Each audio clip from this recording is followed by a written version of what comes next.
కడప జిల్లాలో యూట్యూబర్ పులివెందుల ఆదిశేషుపై దాడి జరిగింది.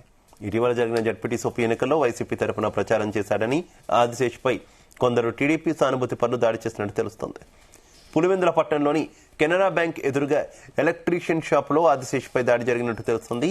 తాను వెళ్లేసరికి తుమ్మలపల్లి గ్రామానికి చెందిన టీడీపీ నాయకుడు విశ్వనాథరెడ్డి ఆయన అనుచరులు తనపై దాడి చేశారని ఆదిశేషు తెలిపాడు.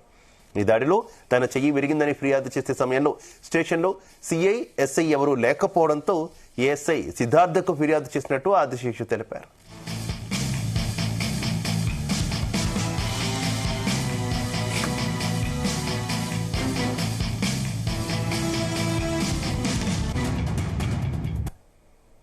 వైఎస్ఆర్ కాంగ్రెస్ పార్టీకి మద్దతుగా పోయిన జెడ్పీటీసీ ఎలక్షన్లకు వైఎస్ఆర్సీపీకి ఫేవర్గా టీడీపీకి వ్యతిరేకంగా పనిచేశానని తుమ్మలపల్లెకు చెందిన విశ్వనాథ్ రెడ్డి గారు నా మీద ఈరోజు దాడి చేయడం జరిగింది.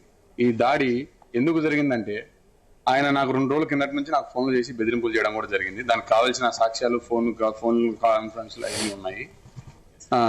పోయి కూర్చుంటే ఇట్లా నువ్వు వైఎస్ఆర్సీపీకి ఫేవర్గా ఉండవు, టీడీపీని వ్యతిరేకిస్తున్నావు అని చెప్పి నన్ను మాట్లాడడం జరిగితే నేను చెప్పడం జరిగింది. నేను పులివెందులలో ఉన్నంతకాలం నా ఊపిరి ఉన్నంతకాలం వైఎస్ఆర్ కాంగ్రెస్ పార్టీకి ఫేవర్ గానే చేస్తా, జగన్మోహన్ రెడ్డి గారికి మద్దతుగా చేస్తా, అవినాష్ రెడ్డి గారికి మద్దతుగానే ఉంటా.